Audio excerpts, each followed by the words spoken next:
ადამიანი თავის ტალანტურ უნარებს გამოავლენს თუ არ გამოავლენს, აბსოლუტურად ორგანიზაციაზეა დამოკიდებული. რაში არის დღეს ბაზარზე ყველაზე დიდი მოთხოვნა? ბედნიერი თანამშრომელი უდრის ბედნიერ მომხმარებელს. საბოლოო ჯამში ეს უდრის ბევრ და კარგ ციფრებს ბიზნესში. მენეჯმენტში არსებობს ესეთი თქმულება. ჩვენგანში ცხოვრობს ეგოსამი მდგომარეობა, ეს არის დასრული მშობელი და ბავშვი. როცა ადამიანი წევს თავის კარიერას, რა არის ყველაზე ხშირად დაშვებული შეცდომა? ამ თამაშებში შევდივართ ქვეცნობიერად, ხატვის პროცესში მხატვრები არიან ფლოუს მდგომარეობაში. საქართველოში შეცდომის ხარჯი გაცილებით ნაკლებია, ვიდრე განვითარებულ ბაზარზე შეიძლება დაგიჩნდეს. კი, ქართულად მას თარგმნით როგორც მუღამს. რა კონკურენტული უპირატესობა აქვს ქართველ თანამშრომელს საერთაშორისო ბაზარზე? მაღალია გამოწვევა ტრენინგებით გავზარდოთ უნარები. მაღალია უნარები, მიცეთ მისი უნარების შესაბამისი ჩელენჯები. ბაზარი არ არის მარტივი. ტალანტი და არა ნიჭი. ტალანტი და მუღამი შეიძლება. მოგესალმებით ახალ ეპიზოდში და პირველი სეზონიდან მოყოლებული ნანატრი სტუმარი ყავს ამ ეპიზოდში. ლიკა ნოზაძე, ჩემი დიდი ხნის მეგობარი, რომელთან ერთადაც მინდოდა პირველ სეზონში ჩაწერა, თუმცა მოუცრელობის გამო, რაღაც ბევრი სხვადასხვა მიზეზის გამო ვერ მოვახერხეთ, თუმცა დღეს გვაქვს შესაძლებლობა, რომ ეს გადაცემა გქონდეს. ლიკა, როგორც იქნა ჩემთან ხარ სტუმრად, როგორ ხარ პირველ რიგში? გამარჯობა ირაკლი, ძალიან მიხარია შენთან ერთად ნებისმიერ საკითხზე და თემაზე მუშაობა. მოხარული ვარ ბითოქსის სტუმრობით და ბითოქსის შექმნიდანვე მისი ნამდვილი გულშემატკივარი ვარ დღეს სახეზე და მადლობა მოწვევისთვის. პირიქით, მადლობა მოსვლისთვის. გაცილებით მეტია ლიკას როლი ბითოქსში, იმიტომ რომ არა ლიკას როლი, ალბათ მეც არ ვიქნებოდი დღეს აქ, იმიტომ რომ ჩემი ერთ-ერთი პირველი ნაბიჯები კორპორაციული განვითარებისთვის დაიწყო ზუსტად ლიკას დახმარებით. იყო ერთ-ერთი პირველი HR მენეჯერი, რომელთანაც გასაუბრება გავიარე, რომელმაც ამიყვანა სამსახურში და იქიდან მოყოლებული ჯერ თანამშრომლები, მერე მეგობრები და ახლა უკვე კოლეგები სხვადასხვა პროექტში ერთად გვიმუშავია. მოდი შენი საწყისებიდან დავიწყოთ. ჩემი საწყისები გაუზიარე უკვე მსმენელს და მაყურებელს. შენ როგორ მოხვდი HR-ში, რა იმპულსები, რა გამოძრავებდა და მერე როგორ მოხვდი კორპორაციულ სტრუქტურაში? ძალიან საინტერესოა იმის გახსენება, როგორ აღმოჩნდი HR სფეროში. ყველასთვის არის ხოლმე ძალიან გასაკვირი, განსაკუთრებით იქ, სადაც ტრენინგებს ვატარებ და ვიწყებ ხოლმე ჩემი პატარა წარდგენით, ჩემ განათლებაზე ლაპარაკი, იმიტომ რომ ჩემი განათლება არის სამედიცინო უნივერსიტეტის ფსიქოსომატური მედიცინა და ფსიქოთერაპიის ფაკულტეტი. და მე ვარ ადამიანი, რომელიც ალბათ 5 წლის ასაკიდან ვოცნებობდი ექიმობაზე და შინაგანად დღემდე ექიმი ვარ თქოს უვიძახი, იმიტომ რომ ჩემთვის ადამიანებზე ზრუნვა და მათი გაბედნიერება არის ნომერი პირველი ამოცანა.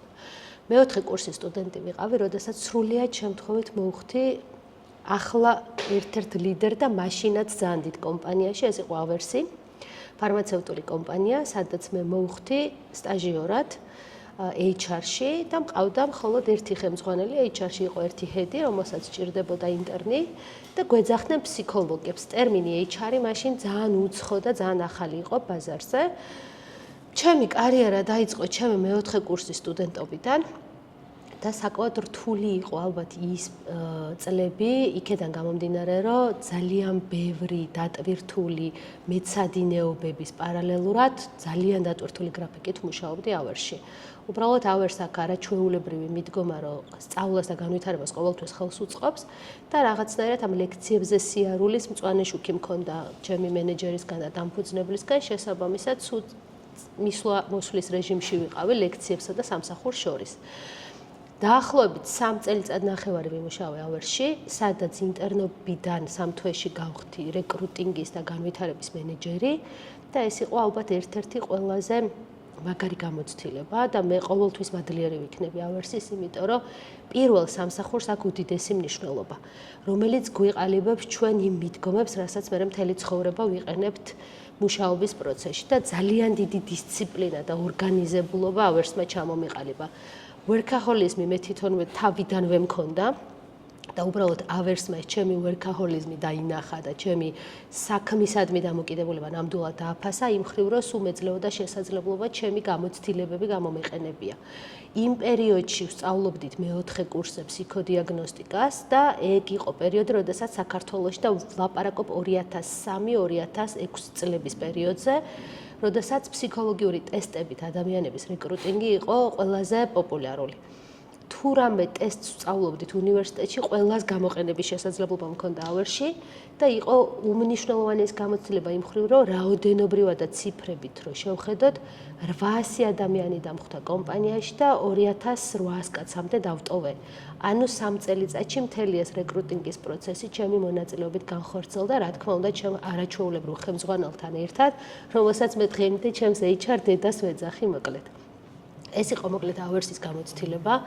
ამ პერიოდში დავამთავრე სამედიცინო უნივერსიტეტი და ნუ მე გავაგრძელე უკვე სხვა სფეროებშიც. შემდეგი სფერო იყო არასამთავრობო ორგანიზაცია, სადაც როგორც ტრენერი და ორგანიზაციული განვითარების ექსპერტი ძალიან განვითარდი.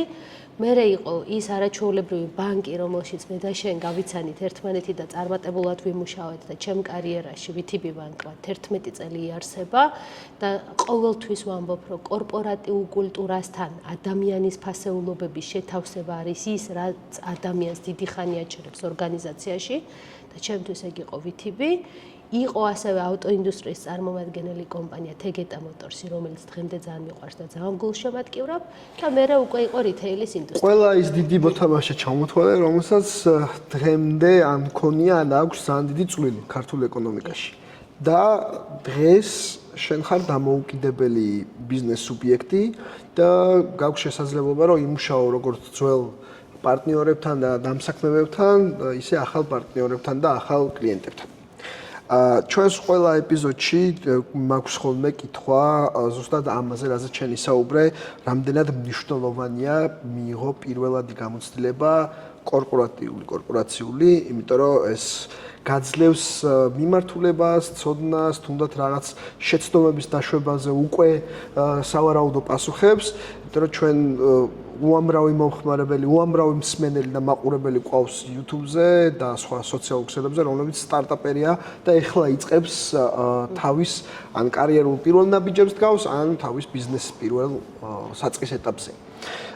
შენი რჩევა რა იქნებოდა ესეთი ადამიანებისთვის, სტარტაპერებისთვის თუ ენტერპრენერებისთვის, რომლებიც აი ზუსტად აი ამ პირველ მორევში არიან და ეხლა ერკვევიან.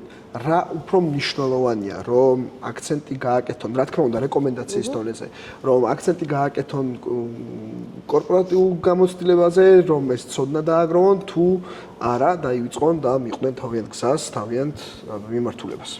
მოდი ორნაირად შევხედოთ. ჩვენი თაობისთვის ძალიან მნიშვნელოვანი იყო კორპორატიული გამოცდილება.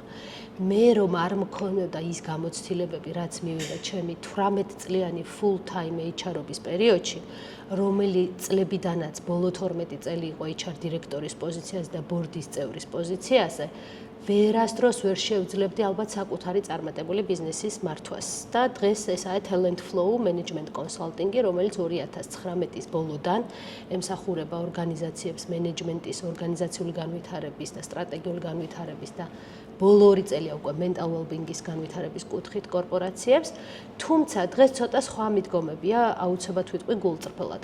ახალ თაობას იმდენი შესაძლებლობები აქვს და იდეების კუთხით იმდენად ღია არიან, იმდენად უკომპლექსოები არიან, რომ ალბათ რაღაცა კუთხით კორპორატიული გამოცდილება არის მნიშვნელოვანი, მაგრამ მოდი ვაღიაროთ, რომ კორპორატიული გამოცდილება მაინც სტერეოტიპულ აზროვნებას აყალიბებს ჩარჩოებში. და ჩარჩო არის ის, რაც განვითარებაში გიშლის ხელს. მე ალბათ ყოველთვის მქონდა იმისი ფუფუნება, ესე ვიტყოდი, არც ერთი ჩემი კომპანიის მენეჯმენტი არ იყო მარტივი.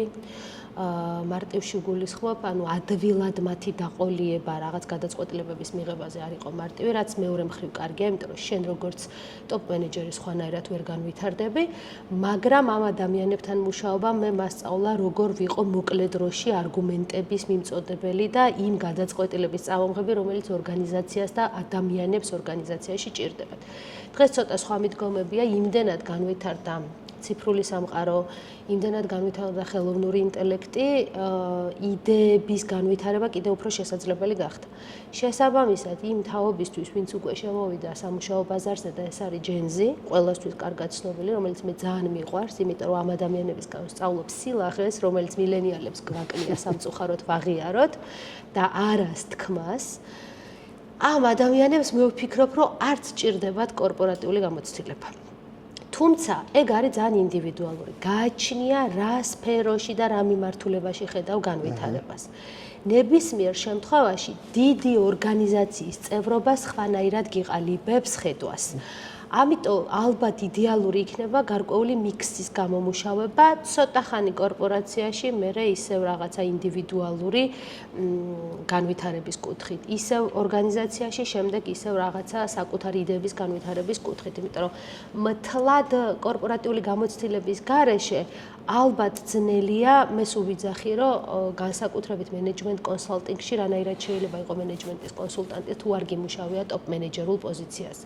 მაგრამ მარკეტინგის სფეროში, სადაც იდეები არის ძალიან მნიშვნელოვანი, შეიძლება არც გჭირდებოდეს დიდი კორპორატიული გამოცდილება, თუმცა ამას მხოლოდ ჩემს ვამბობ და იმედია მარკეტერებიც უდათ არ გამიგებენ. აუცილებლად, იმიტომ რომ თავისუფალ სივრცეში ვარ და აქ მხოლოდ ყველაფერს გაზიარება შეგვიძლია. ზუსტად. სანამ talent flow-ზე გადავიდოდით და ცალკე მინდა ამაზე ვილაპარაკოთ, იმიტომ რომ ცალკე გამოწვევები არის და ამაზე ცალკე მინდა რომ აქცენტები გავაკეთოთ. მინდა გაგვიზიარო შენი გამოცდილება, ამდენხნიანი გამოცდილება და ამ სხვადასხვა თაობებს შორის შედარებით, როცა ადამიანი იწყებს თავის კარიერას, რა არის ყველაზე ხშირად დაშვებული შეცდომა, რასაც ადამიანები კარიერის პირველ ნაბიჯზე საწყისად გავენ ხოლმე. ზოგი შემთხვევაში არ ვიცი, შეიძლება იყოს სწრაფი ან სტაბილური შემოსავლის პრიორიტეტი, არასწორი პრიორიტეტები საერთოდ არ ვიცი. ბევრი შეიძლება იყოს, რაც მე მახსენდება, თუმცა ექსპერტი ამ მიმართულებიდან შეხარდა, რო გითხრა. დარწმუნებული ვარ, ბევრისთვის საინტერესო გასათვალისწინებელი ინფორმაცია იქნება. რეალურად კორპორატიულ გარემოში მუშაობა ერთი მხრივ რაღაცა სტაბილური შემოსავლის კუთხით გბორკავს, მოდი პირდაპირ ვთქვათ, და შენ მიჯაჭვული ხდები ორგანიზაციაზე, რა თქმა უნდა, ეს გიზღუდავს იდეების და ფრთების გაშლის შესაძლებლობას. გადაწყვეტილებების თავისუფლებას. კი. და წლების განმავლობაში შენ გარკვეულად გიყალიბდება წარმოდგენა, რომ სტაბილური ანაზღაურება უფრო გჭირდება, ვიდრე შენი იდეების განხორციელება. განსაკუთრებით აუცილებლად უნდა ვახსენო მასლოუს პირამიდა, რომელიც ყველამ კარგად ვიცით. მასლოუს პირამიდის ალბათ ერთ-ერთ საფეხურად შეიძლება განვიხილოთ იპოთეკური სესხი, რომელიც თუ აქ ადამიანს, ან ნებისმიერი საკრედიტო ვალდებულება თუ აქ ადამიანს, საერთოდ რომელი იდეების და შესაძლებლობების განვითარებაზეა ლაპარაკი. და ეს სტერეოტიპული ხედვები გარკვეულწილად ჩვენ გვიქმნის საფრთხეს, რომ აღარ მოვუსმინოთ ჩვენ თავს. მეც გამომივლია. მეცაც გეტყვი, ბევრჯერ მიფიქრია, რომ ნეტა უფრო ადრე ხო არ დამეწყო ჩემი საკუთარი კომპანია, მაგრამ რაც უფრო გამიანალიზებია ეს ჩემი შეხედულება და ჩემი ფიქრი, მივხვდარვა, რომ ზუსტად ისეთ დროს დავიწყე, როცა უნდა დამეწყო, იმიტომ რომ მე რო ის გამოცდილებები არ მიმეღო, ვერ მივიდოდი აქამდე. ამიტომ ყველას ვურჩევდი, რომ თუ რაიმეს გაკეთება გინდათ, თამამად გადადგით ნაბიჯი და რეალურად თუ აქეთა მხარეს არის სტაბილური შემოსავალი კომპანიაში, სადაც კი ბატონო შეიძლება C-level პოზიციაზე ხარ და ტოპ მენეჯერი ხარ, მაგრამ მაინც დაქვემდებარებული ხარ დამფუძნებლის, მეორე მხარეს არის შესაძლებლობა, სადაც შენ შეგიძლია შენი სურვილები რეალობად აქციო. მაგალითად, მენეჯმენტ კონსალტინგში ერთ-ერთი ფუფუნება არის ის, რომ არ ეთანამშრომლო იმათ, ვისთან თანამშრომლობაც არ გინდა. და ეს არის ის თავისუფლების ლეველი, რაც განვითარების საერთოდ სხვა სპექტრს გვიშლის და გვიხსნის.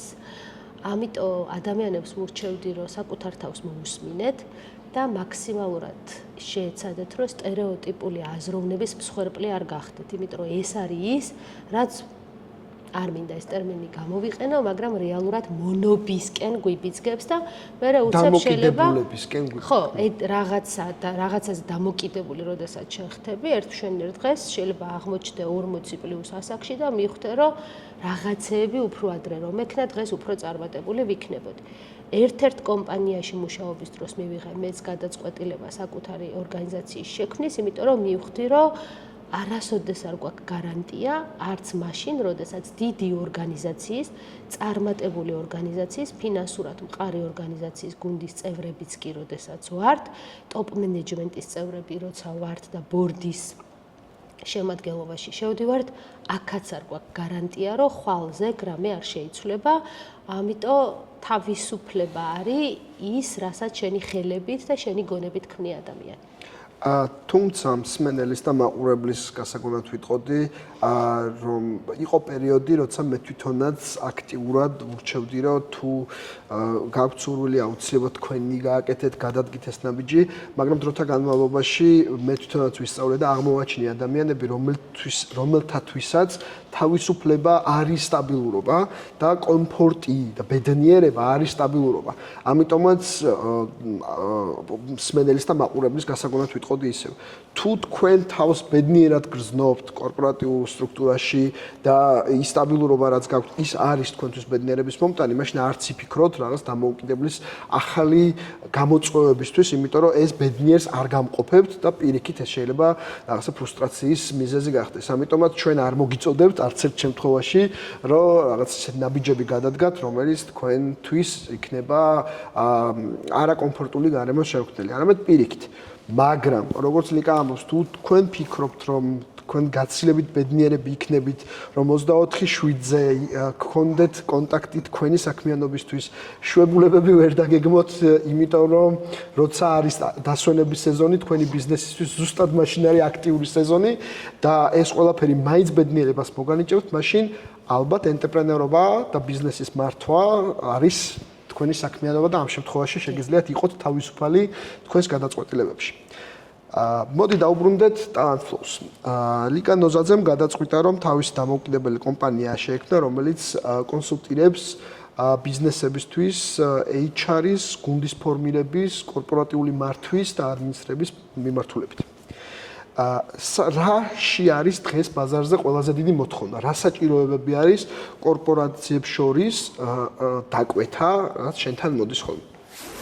სანამ ეპიზოდი დასრულდება, ჩვენი პარტნიორის შესახებ გიამბობთ. Bitox ახალი პარტნიორი ყავს IBCCS Tax საქართველო. საერთაშორისო საგადასახადო, საბუღალტრო და იურიდიული საკონსულტაციო კომპანია, რომელიც ჩვენც გვიწევს მომსახურებას. თუ ფიქრობთ, რომ გჭირდებათ მაღალი ხარისხის იურიდიული, საბუღალტრო ან საგადასახადო სერვისები, შეგიძლიათ დაუკავშირდეთ და მიიღოთ მათგან ევროპული ხარისხის სერვისი. ახლა კი დაუბრუნდეთ ეპიზოდს. მოდი ბოლო 5 წლის სპექტრით ვიტყვი. Talent Flow შეიქმნა ოფიციალურად 2018 წელს, მაგრამ რეალური მუშაობა 2019-ის ბოლოში დავიწყეთ, იმიტომ რომ full time ჯობის პარალელურად შეუძლებელი იყო რამე განმეხორციელებია და ჩვენი 4 ძირითადი სერვისი მოიცავდა უпростоრად, იმიტომ რომ ეხლა რაღაცები გადავატრანსფორმირეთ, ამასაც ვიტყვი, რეკრუტინგის და headhunting-ის ნაწილს, მაღალი პოზიციებზე და საკვანძო პოზიციებზე. ტრენინგების და განვითარების მიმართულებას, ლიდერშიპი, კომუნიკაცია, გუნდის გაძლიერება, ცვლილებების მართვა. მესამე იყო Talent Flows ის ტექნიკები, რომლებიც ორგანიზაციულ მართვას ამარტივებს და ხელს უწყობს ორგანიზაციებს ეფექტური მართვის სისტემების და პროცესების და პროცედურების შემუშავებაში და მეოთხე, რასაც ჩვენ ვეძახით Talent Flows, ეს არის მოკლედ ის ყველაფერი, რაც ადამიანებს აბედნიერებს ორგანიზაციაში. აქ არის, რა თქმა უნდა, performance management-ის ის სისტემები, რომლებიც ადამიანის წახალისებაზე და მათ მოტივირებაზე და მათი პოტენციალების გამოვლენაზე ორიენტირებული. აქ არის ტალანტების მართვის სისტემა, 9 უჯრედოვანი მატრიცაზე დაყრდნობით და succession planning-ი, ანუ შემდგომი ადამიანების, ვთქვათ, ჩამნაცვლებელი ადამიანების შერჩევის და განვითარების პრინციპების შერჩევა და რაც ყველაზე მთავარია, ბოლო უკვე მესამე წელია დავამატეთ mental well-being-ი ორგანიზაციებში, ანუ მენტალურ ჯანმრთელობაზე ზრუნვა ორგანიზაციებში. ცოტა ტრენდები შეიცვალა და რა კუთხით. პანდემიის პერიოდში მე გულწრფელი საუბარი მიყვარს და აუცილებლად გავაზიარებ, რომ პანდემიის პერიოდში ყველაზე მეტად მუშაობდა რეკრუტინგის და ჰედჰანტინგის სერვისები. რატო? იმიტომ რომ ეს იყო პერიოდი, როდესაც ბევრი საერთაშორისო ორგანიზაცია დაინტერესდა საქართველოს ბაზარზე შემოსვლით და დისტანციური მუშაობის შესაძლებლობამ გახადა ხელმისაწვდომი ის, რომ მაგალითად ოფისები ქონოდათ საქართველოში, სადაც ვიცით, რომ doing business in Georgia ამ კუთხით ძალიან კარგი ქვეყანა ვართ და მარტივია ჩვენთან იგივე სამართლებრივი თუ სხვა პროცედურები. თუ საგადასახადო კუთხით. ნებისმიერი ტექსის კუთხით თუ სხვა ნებისმიერი მართვის კუთხით. მეორე თემა კიდე ის, რომ მაინც საერთაშორისო ორგანიზაციებისთვის საქართველოს მაინც იაფი ქვეყანა აღმოჩნდა ხარჯების თვალსაზრისით და მესამე ბევრმა ახალი თაობის წარმომადგენელმა ძალიან კარგად იცის თითქმის ყველამ უმეტესობამ ინგლისური ენა და შესაბამისად remote job-ისთვის საქართველოს იყო ძალიან საინტერესო სპოტი. ამიტომ მე გულწრფელად ვიტყვი, რომ 2020-2021 წელი ჩვენი მოკლედ პროექტების დაახლოებით 70% იყო რეკრუტინგი, ჰედჰანტინგი. თუმცა რეკრუტინგ ჰედჰანტინგთან ერთად იმ ორგანიზაციებს, ვინც შემოდიოდნენ და ვეხმარებოდით, რაღაცა კორპორატიული კულტურის შექმნაშიც და ჩამოყალიბებაშიც ვეხმარებოდით. კი ბატონო. მეორე მიმართულება, რაც შეეხება ტრენინგებს და განვითარებებს, უფრო მოთხოვნადი გახდა პოსტპანდემიურ პერიოდში და პოსტპანდემიურ პერიოდში დაახლოებით 2022-ის ბოლოდან წამოვიდა უკვე მოთხოვნა ლიდერშიპის განვითარების ტრენინგებზე, კომუნიკაციის და გუნდის გაძლიერების ტრენინგებზე, ურთიერთობების განვითარების ტრენინგებზე კორპორატიულ კულტურაში და ცვლილებების მართვა, იმიტომ რომ რეალურად COVID-მა დაგვანახა და პანდემიამ ის, რომ ცვლილებები შეიძლება ნებისმიერ დროს მოხდეს და ჩვენ ამ ცვლილებებს უნდა დავხვდეთ მზად. ბოლო უკვე 2022-ის ბოლო 2023-ის დასაწყისიდან უკვე დავიწყეთ ჩვენ mental health-ზე მუშაობა, იმიტომ რომ ჩემი პირველი პროფესიიდან გამომდინარე ეს არის ის თემა, რომელსაც მე სხვადასხვა ორგანიზაციებში ყოველთვის ვავითარებდი და ვიყენებდი და ძალიან მნიშვნელოვანია ადამიანი თავის ორგანიზაციაში ბედნიერად გრძნობდეს.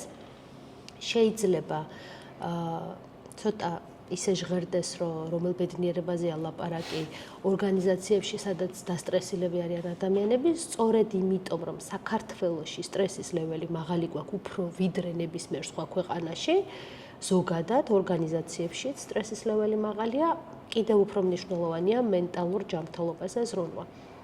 დღესდღეობით შეიცვალა ეს მოთხოვნები, რომ უკვე წამოვიდა ბოლო 2 წელია აქტიურად მოთხოვნები მენტალური ჯანმრთელობის გაძლიერებაზე სხვადასხვა ორგანიზაციებში.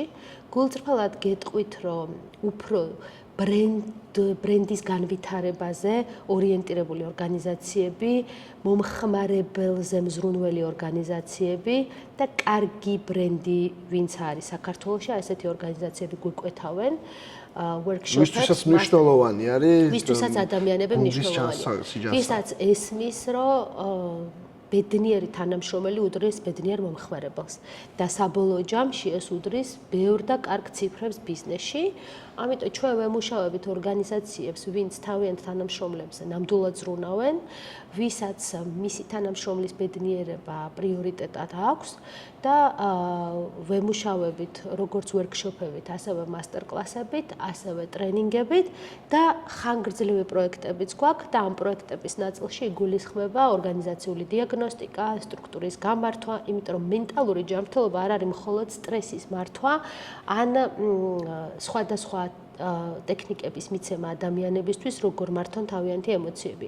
ორგანიზაციის ჭრილში ეს ყველაფერი არის უფრო კომპლექსური და მოდის ბიზნეს პროცესებიდან, ფუნქციონალური პროცესებიდან, მე თუ დღე და ღამე მიწევს მუშაობა, რომელ მენტალურ ჯანმრთელობაზე ზრუნვაზეა ლაპარაკი, ხო? შესაბამისად, კორპორატიულ კულტურაში უფრო მსხვილად რო შევხედოთ, ვიწყებთ ორგანიზაციული დიაგნოსტიკით, სადაც ვიკვლევთ როგორც ურთიერთობებს ორგანიზაციაში, როგორც ორგანიზაციაში ადამიანების მენტალურ მდგომარეობას, ასევე ბიზნეს პროცესებში რა ხდება, რა სირთულეები, ხარვეზები თუ დისკომფორტებია, სტრუქტურაში თუ რამე ხარვეზებია, ესეც ჩანს ხოლმე ჩვენი დიაგნოსტიკის დროს, იმიტომ რომ რამდენიმე მეთოდს ვიყენებთ დიაგნოსტიკაში, ერთი მეთოდით არასდროს არ ვაკეთებთ დიაგნოსტიკას და ეს რამდენიმე მეთოდის გამოყენება სრულყოფილ ინფორმაციას გვაძლევს და მერე უკვე ვიწყებთ ორგანიზაციის მენეჯმენტთან და HR გუნდებთან ერთად იმ პროცესების გატარებას, რომელიც უზრუნველყოფს ორგანიზაციაში გამართული სისტემების, პროცესების, კომუნიკაციების შექმნას და რაც ყველაზე მთავარი ადამიანების მენტალურ ჯანმრთელობაზე ზრუნვას. და თითოეულ ორგანიზაციას მასზე მორგებულ გადაწყვეტებს თავაზობთ. ასევე ამ პროექტებიდან გამომდინარე არსებობს მოკლედ როგორც მოკლევადიანი პროექტები, რომლებშიც გულისხმობს 3-დან 6 თვემდე პროექტები და ასევე არსებობს 1 წლიდან 2 წლამდე პროექტები, გააჩნია რამდენად ხანგრძლივად ჭირდებათ ორგანიზაციებს ჩვენი სერვისით სარგებლობა. პრინციპი მუშაობის ასეთი გვაქვს, დიაგნოსტიკის ეტაპს სრულიად მაქსიმალურად ვცდილობ, რომ პირადად მე განვახორციელო ჩემი გუნდიდან, იმიტომ რომ რეალურად ის გამოცდილებები, რაც წლების მანძილზე დამიგროვდა, მეხმარება სრულყოფილი ინფორმაციის მოპოვებაში ორგანიზაციაში და მერე უკვე პროექტის სხვადასხვა ეტაპზე სხვადასხვა დოზით ვაკეთებ HR გუნდების ჩართულობას. ამიტომ ვემუშავები ორგანიზაციებს, სადაც HR გუნდები არსებობენ და ჩვენს ამ ეტაპებში აუცილებლად შედის HR გუნდების გაძლიერებაც, მათთვის ტრენინგის ჩატარება, HR mentorship-ი და ბოლოს რაღაცა გარკვეული advising-ის ელემენტებით executive manager-ებთან მუშაობა.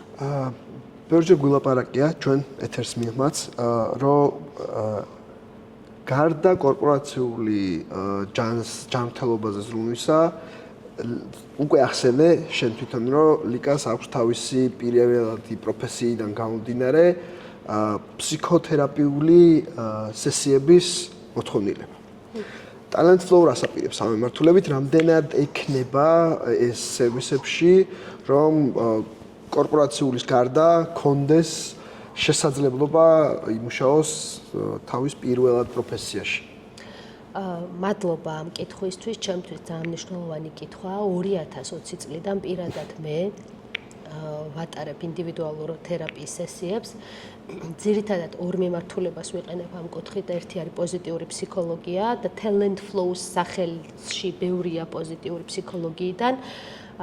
მარტივად ავხსნი, რომ flow არის კონცეფტი, რომელიც მოდის პოზიტიური ფსიქოლოგიიდან, ქართულად მას თარგმნით როგორც მუღამს, უფრო აკადემიური თარგმანი არ გვაქვს. ამაზე აკადემიური აღარ არის საჭირო. მუღამი არის ზუსტად. მოკლედ, flow-ს მდგომარეობა არის მდგომარეობა, როდესაც ადამიანი აკეთებს საქმეს, რომელიც მოსწონს და მისი უნარები ამ საქმის გაკეთების შესაბამისია და არის სრული ბალანსი გამოწვევებსა და უნარებს შორის, ადამიანი მხოლოდ ბიზნესზე არ არის ლაპარაკი, ეს საქმე შეიძლება სხვა რამე, ხო? ნებისმიერი შეიძლება იყოს. მარტივი მაგალითით რო გითხრა, მაგალითად, როდესაც მხატვარი ხატავს ხატვის პროცესში მხატვრები არიან flow-ს მდგომარეობაში. ყველაზე გამოკვეთილად flow-ს მდგომარეობა აქვთ ხელოვან ადამიანებს, მაგრამ ჩვენ ვიყენებთ ბიზნესურად flow leadership-ს 2014 წლიდან მაქვს მე შეხება flow leadership-თან და სრულიად შესაძლებელია ბიზნესში ადამიანების flow-ში ჩაგდება, ესე ვთქვათ, flow-ს მდგომარეობაში მოვათავსოთ ადამიანი, იმიტომ რომ არსებობს flow chart-ი, რომელიც შემუშავებულია უნგრელ კანადელი ფსიქოთერაპევტის და ფსიქოლოგის მიერ, ეს არის მიჰალ ჩიქსენ-მიჰალი, რომელთანაც მქონდა ბედნიერება, რომ გადავკვეთილიყავი და ასევე მქონდა და მაქვს ბედნიერება, რომ ვიყო ფლიგბის ოფიციალური წარმომადგენელი საქართველოს, რომელიც არის flow leadership online game-ი, გეიმიფიკაციის მეთოდის გამოყენება leadership development-ში და მოკლედ flow-ს მდგომარეობა იკვლიე აღმოაჩინა ჩიქსენმა და ეს არის მოკლედ მდგომარეობა, როდესაც არის ბალანსი გამოწვევებსა და უნარებს შორის. და აბსოლუტურად შესაძლებელია ადამიანი განიცდიდეს flow-ს მდგომარეობას, თუნდაც მარტივი კორპორატიული დავალების შესრულების დროს და აქ არის მთავარი რა, მენეჯერებმა თავიანთი თავები უნდა ჩააგდონ პირველ რიგში flow-ს მდგომარეობაში და მერე იზრუნონ გუნდის წევრების flow-ს მდგომარეობაში ჩაგდებას. მუდმივი ბალანსის ძიება გამოწვევებსა და უნარებს შორის. მაღალია გამოწვევა ტრენინგებით გავზარდოთ უნარები. მაღალია უნარები, ანუ ადამიანი high skilled professional არის, მივცეთ მისი უნარების შესაბამისი ჩელენჯები და მუდმივი ბალანსი ვეძებოთ. მაგრამ ამას ვერ გავაკეთებთ თუ ჩვენ თვითონ არ ვართ flow-ის მდგომარეობაში და მოკლედ ერთი მიმართულება არის პოზიტიური ფსიქოლოგია, რომელსაც მე ვიყენებ პიროვნულ განვითარებაში, კარიერულ განვითარებაში და leadership development-ში, მხოლოდ ორგანიზაციებში, არა ინდივიდუალური თერაპიის ფორმატით. და 2020-დან მოკლედ ამას აქტიურად ვავითარებ, თუმცა ბოლო 2 წელია ასევე დავამატე მიმართულებებში ტრანზაქციული ანალიზი, რომელიც არის ერიკ ბერნის მეთოდი და ეს არის ძალიან პრაქტიკული და გემრიელად გამოსაყენებელი ტექნიკა, როგორც ინდივიდუალურ თერაპიაში, ასევე წყვილების თერაპიაში, ოჯახურ თერაპიაში, coaching-ის თემაში, პიროვნულ განვითარებაში და leadership-შიც ძალიან დიდი, ესე ვთქვათ, შესაძლებლობების მომცემი, იმიტომ რომ ჩვენ მოკლედ ვიტყვი თითოეულ ჩვენგანში ბერნის მიხედვით და ერიკ ბერნი იყო კანადელ-ამერიკელი ფსიქიატრი, რომელიც გატაცებული იყო ფსიქოანალიზით და ყველამ ვიცით მოკლედ ფსიქოანალიზს რამხელა ძალა აქვს ფსიქოლოგიაში და ფსიქოთერაპიაში, მაგრამ ბერნმა შექმნა უფრო პრაქტიკული მოდელი, უფრო ესე ვთქვათ, ტექნიკურად უფრო მარტივად გამოსავლების მპოვნელი მოდელი, იმიტომ რომ კლასიკური ფსიქოანალიზი არის ძალიან ხანგრძლივი და ბერნის მიდგომა იყო, რომ რაღაც უფრო მოკლე და ეფექტური შეექმნა და ამიტომ მას ჰქონდა რა ჩვეულებრივი გამოცდილება ამერიკის ჯარებში იყო სამხედრო მსახურების მოკლედ ექიმი და ბევრი კვლევების შედეგად შეიქმნა ტრანზაქციული ანალიზი.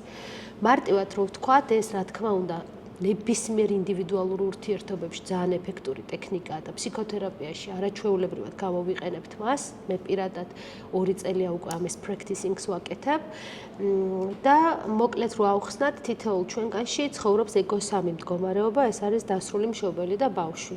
და მუდმივი ჭიდილია ამ ჩვენ ego-3 მდგომარეობას შორის და ერიკს აქვს არაჩვეულებრივი წიგნი, რომელსაც ქვია Games People Play, თამაშები, რომლებსაც ადამიანები თამაშობენ და რანაირად ვაკეთებთ ისე, რასაც ვაკეთებთ და რატო ვაკეთებთ.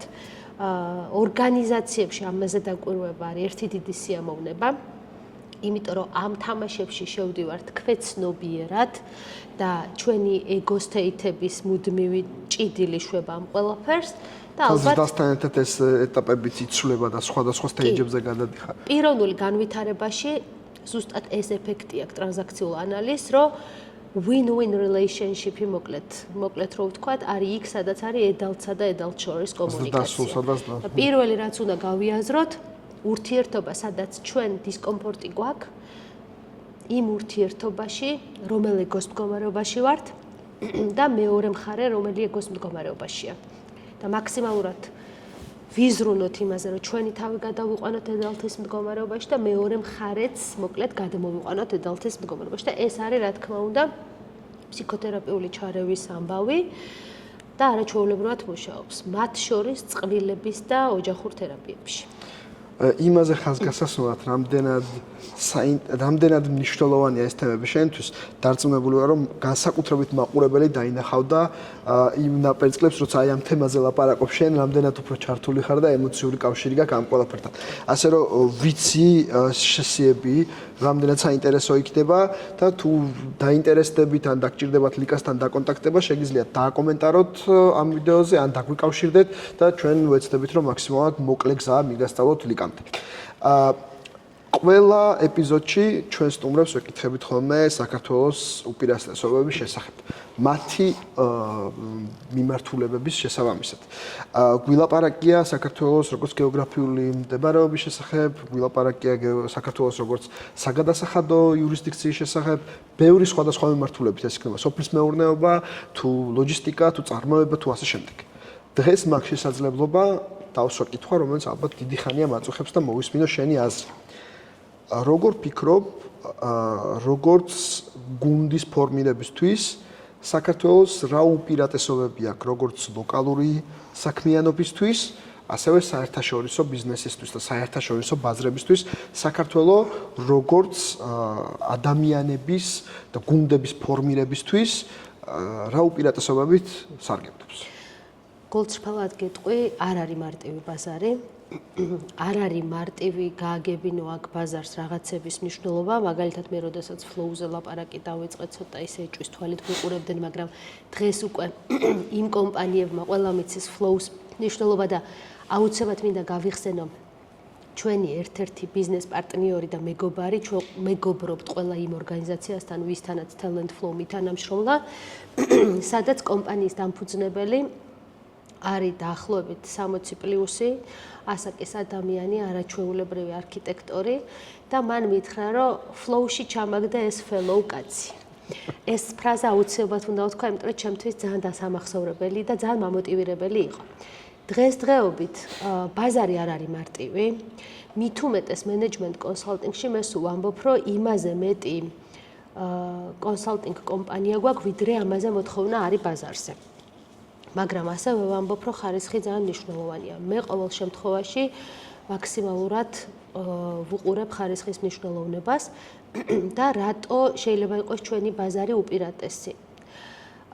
ჩემი გამოცდილებით გეტყვი, რომ ალბათ ამ ბაზარზე უფრო მაგარ გამოცდილებას მიიღებ, ვიდრე ნებისმიერ სხვა ბაზარზე. მე მქონდა ბედნიერება პანდემიის პერიოდში ვემუშავა ამერიკის და ევროპის ბაზრებზეც დისტანციურად მენეჯმენტ კონსალტინგის კუთხით ორგანიზაციული დიაგნოსტიკის, კორპორატიული კულტურის გაძლიერების და თანამშრომლების ურთიერთობების გაძლიერების ნაწილში, performance management-ის ჩათვლით და ძალიან გემრიელად ვიმუშავე ნამდვილად იმ ორგანიზაციებთან, მაგრამ თამამად შემიძლია ვთქვა, რომ მე რო ვიყო მენეჯმენტ კონსალტინგ კომპანია ნებისმიერ სხვა ქვეყანაში, ევროპის თუ ამერიკის მასშტაბით, ალბათ ამდენი გამოცდილების შესაძლებლობა იქ ვერ მექნებოდა. იმიტომ რომ აქ უფრო ბევრი რამეა ასაწყობი, აქ უფრო ბევრი რამეა გასავითარებელი და ალბათ აქაური ბაზარი უფრო მეტ შესაძლებლობას გვაძლევს ვცადოთ რაღაცები თუ არ გამოგვივა გამოვასწოროთ. რაც მოდი გულწრფელად ვთქვათ, ბაზრებზე, რომლებიც განვითარების კუთხით ჩვენზე ბევრად წინ არიან და არიან. შეცდომების ხარჯი გაცილებით. იქ შეცდომის დაშვების უფლება არ გაქვს. იქ არის ბევრი ადამიანი, ვინც ბევრად უკეთესად შეიძლება აკეთებდეს რაღაცებს და რეალურად ამ შესაძლებლობას გვაძლევს ჩვენი ბაზარი. ანუ ამ ბაზარზე რა შეიძლება გაკეთდეს? ბევრი რაღაცის ექსპერიმენტირება შეგვიძლია საქართველოში. მარტივი არ არის, მაგრამ რეალურად ამ ნაბიჯების გადადგმის გარეშე ვერ განვითარდება ბიზნესები და აქ არის უფრო დიდი შესაძლებლობა იმის, რომ თუ რაღაცა არ გამოგვივა, გამოვასწოროთ. საქართველოში შეცდომას უფრო ადვილად გპატიობენ. აი ესე ვიტყოდი მე. ხო, მე ვამბობ ხოლმე, რომ საქართველოში შეცდომის ხარჯი გაცილებით ნაკლებია, ვიდრე განვითარებულ ბაზარზე შეიძლება დაგიჯდეს. კი, ბიზნესის ენაზე ზუსტად ეგრეა. არ მინდა ვახსენო, იმიტომ რომ მე თვითონ არ ვეთანხმები ამ აზრს, რომ ადამიანი არის რესურსი, იმიტომ რომ ადამიანი გაცილებით მეტია ვიდრე რესურსი, მაგრამ რა უპირატესობით, რა კონკურენტული უპირატესობა აქვს ქართველ თანამშრომელს საერთაშორისო ბაზარზე. ამ ფორმით დავსვავდი ამ კითხვას. კი ბატონო, პირველ რიგში მადლობა რომ ახსენე, რომ ადამიანი არ არის რესურსი და ჩემთვის 2004 წელსაც კი, როდესაც მე ამ სფეროში ამოვყავი თავი, მაშინაც ადამიანს არ აღვიქვამდი როგორც რესურს და Talent Flow-ს, მოკლედ Flow-ს ნაწილი გითხარით და Talent-ის ნაწილი ზუსტად მაქედან მოდის, რომ ყველა ადამიანი არის ტალანტი და არ მოწონთ ხოლმე დამფუძნებლებს, როცა ამას ვეუბნები, მაგრამ ასე ვფიქრობ და ნამდვილად ასე არის. ყველა ადამიანში არის გარკვეული ნიჭები და დიახ, ორგანიზაციაა ვალდებული ადამიანებში ეს ნიჭები აღმოაჩინოს. ადამიანი თავის ტალანტურ უნარებს გამოავლენს თუ არ გამოავლენს, აბსოლუტურად ორგანიზაციაზეა დამოკიდებული. არ არსებობს ჯანსაღი, ფსიქიკურად ჯანსაღი და მენტალურად ჯანმრთელ ადამიანს რაღაცის ტალანტი არ ქონდეს და რაღაცის ნიჭი. ტალანტი და არა ნიჭი. ტალანტი, კი, რაღაცის ტალანტი და უნარები, მოდი ასე ვიტყოდი. ტალანტი რა არის? ტალანტი ჩემთვის არის უნარების ერთობლიობა და იმ პიროვნული თვისებების ერთობლიობა, რომელიც ამ ადამიანს ეხმარება მის განვითარებაზე ზრუნვაში და ორგანიზაცია ვალდებულია მიმართოს ადამიანის მიზნები და ორგანიზაციის მიზნები ისე, რომ ამ ორის თანამშრომლობით ადამიანმაც თავი კარგად იგრძნოს და ორგანიზაციაც წარმატებული გახდეს. რატო შეიძლება იყოს საქართველოს ბაზარი საერთაშორისო დამსაქმებლებისთვის საინტერესო? აუცილებლად უნდა ვთქვა, რომ მოდი გულწრფელად ვიტყვი, ქართველები მართლა ნიჭიერები ვართ. ერთი დიდი მინუსი რაც გვაქვს, რომ ცოტა ზარმაცები ვართ. მაგრამ თუ დამსაქმებლები სწორი კომუნიკაციით მიუდგებიან იგივე ჯენზის, რომელთან ურთიერთობა შეიძლება რაღაცა თაობის წარმომადგენლებისთვის არ არის მარტივი, ამ ადამიანებს იგივე მილენიალები იქნება თუ ჯენზი შეუძლიათ გადმოყვნენ თან და მაქსიმალური შედეგი დაგიდონ. და თუ ადამიანების პერფორმანსი არ არის მაქსიმალური, ბიზნესის წარმატება ვერ იქნება მიღწეული. ამიტომ ვფიქრობ, რომ საქართველოს ბაზარი არაჩვეულებრივი შესაძლებლობაა საერთაშორისო დამსაქმებლებისთვისაც. მივამატოთ ისიც, რომ ინგლისური ენა ჩვენი თაობისთვისაც და მით უმეტეს ახალი თაობისთვის ძალიან პრაქტიკულად გამოყენებადია და ჯენზი კიდევ უფრო მეტად, ვიდრე ჩვენი თაობა, ჯენზის თაობა კიდევ უფრო მეტად იყენებს ინგლისურ ტერმინებს, უყურებენ Netflix და მათთვის ინგლისურად კომუნიკაცია რაღაც მომენტში უფრო მარტივია, ვიდრე ქართულად კომუნიკაცია. შესაბამისად, ვართ ნამდვილად საინტერესოები მაგ კუთხით და ვისურვებდი, რომ ძალიან ბევრი საერთაშორისო დამსაქმებელი და ტოპ კომპანიის და ბრენდის წარმომადგენლები შემოვიდნენ საქართველოში, იმიტომ რომ ჩვენი ერთგულების გამოყენება სწორად შეიძლება. თან მენეჯმენტში არსებობს ესეთი თქმულება, რომ თუ კი გაქვს ყველაზე რთულად გადასაჭრელი პრობლემა, დაავალე ის ყველაზე ზარმაც. ის იპოვის უმოკლეს გზას, რომ ეს პრობლემა გადაჭრას. ასე რომ აბსოლუტურად ურთიერთობაზეა ერთმანეთის ტალანტებს როგორ გამოიყენებს, რომ როგორც შენ თქვი, ორივე მხარე მოგებული იყოს. მადლობა ლიკა, შენი სტუმრობისთვის. დარწმუნებული ვიყავი, რომ ძალიან საინტერესო ეპიზოდი გამოვიდოდა და ასეც იყო. ამაში თქვენი მაყურებლების და მსმენელების კომენტარებიც დაგვეთანხმება. სანამ დაგემშვიდობები, მე მინდა ჩვენი პარტნიორის საჩუქარი გადმოგცე. ეს არის საერთაშორისო საგადასახადო იურიდიული საკონსულტაციო კომპანია, რომელსაც ბუღალტერიას ინდორ აქვს და არის კვიპროსში, საქართველოში, ესტონეთში და ემირატებში. და იმედია რომ პრაქტიკული საინტერესო გამოყენება ექნება ამ საჩუქრებს შენთვის. კიდევ ერთხელ დიდი მადლობა სტუმრობისთვის, წარმატებები შენ საქმიანობაში და იმედი მაქვს შემდეგ სეზონებზე როცა შევხვდებით, შემდეგ ჩაწერაზე, უფრო მეტი ახალი პირადი გამოცდილების გაზიარების შესაძლებლობა იქნება Talent Flow-ს ჭრილიდან. ასე რომ წარმატებები და მომავალ შეხვედრით. მადლობა ირაკლი მოწვევისთვის და მე ჩვენი სლოგანი დაგემშვიდობები May the flow be with you, რომელსაც თარგმნით დაამუღამე შენი flow. მადლობა დიდი. მე თავიდანვე ვთქვი, რომ ვარ ბითოქსის გულშემატკივარი შექმნის დღიდან, მაგრამ არასუბიექტურად და ობიექტურად ვიტყვი, რას აკეთებს ჩემი აზრით ბითოქსი განსხვავებულს.